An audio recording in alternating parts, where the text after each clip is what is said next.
ने अक्रूर जी को बुलाया।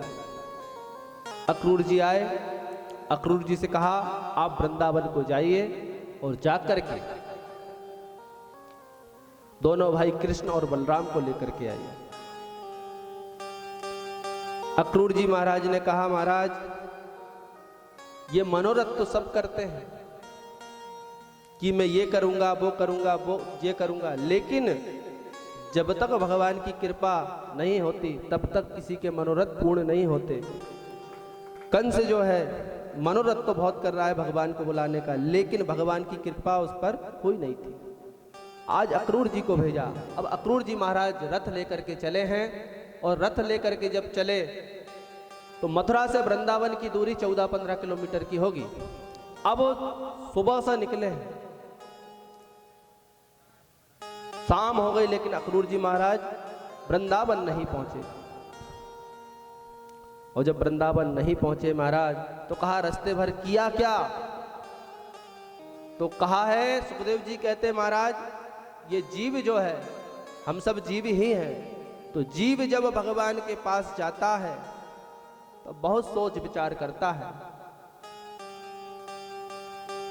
हम लोगों का जब अंत समय आता है ना तो हम भी बड़ा सोचते हैं। आदमी अंत समय में झटपटाता क्यों है, ये कभी सोचा है आप लोगों ने? जब प्राण निकलने का समय आता है तो झटपटाता क्यों है?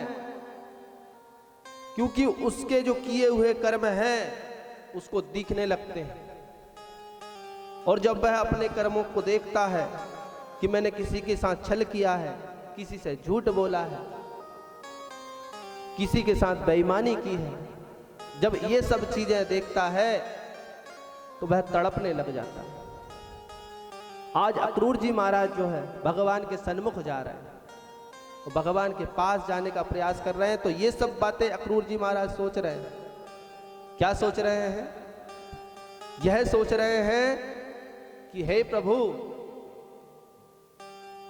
क्या मैंने ऐसा कोई सा दान पुण्य किया है जो आज आप मुझे दर्शन देंगे? क्या आज कोई मैंने जीवन में ऐसा कर्म किया है कि आज आपकी प्राप्ति मुझे होगी?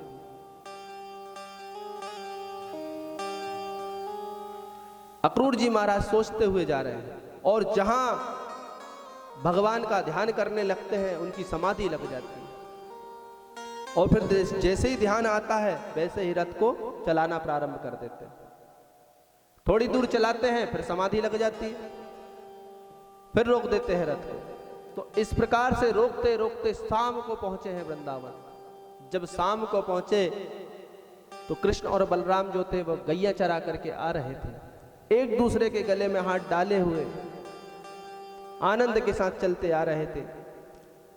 भगवान श्री कृष्ण ने पीतांबर धारण किया है, क्योंकि वे श्याम वर्ण के हैं, तो पीतांबर शोभायमान हो रहा है। और दाऊ भैया ने जो है नील वर्ण का दुपट्टा डाले हुए हैं, क्योंकि दाऊ भैया जो है गौर वर्ण के हैं, तो उन पर नीला दुपट्टा जो है शोभायमान हो रहा है। जब ऐसे प्रभु का दर्शन अक्रूर जी महाराज ने किया तो रथ से कूद पड़े, और कूद करके भगवान के श्री चरणों से जाकर के लिपट गए। भगवान ने उठाया, चाचा जी ये आप क्या कर रहे हैं? उठा करके गले से लगा लिया भगवान ने। अक्रूर जी को घर लेकर के गए भगवान, और जब घर पहुंचे तब भगवान ने पूछा, अक्रूर जी ये बताइए चाचा जी कि मेरे माता पिता कैसे हैं? अक्रूर जी कहते हैं कि महाराज जब तक ये कंस है तब तक प्रजा कभी सुखी हो ही नहीं सकती। आपके माता पिता की तो बात ही अलग है, और कंस ने ही मुझे भेजा है, मैं आपको लेने के लिए आया हूं। तब कन्हैया कहते हैं, चाचा जी आपने यह बात मुझसे कही कि मैं लेने आया हूं, परंतु यह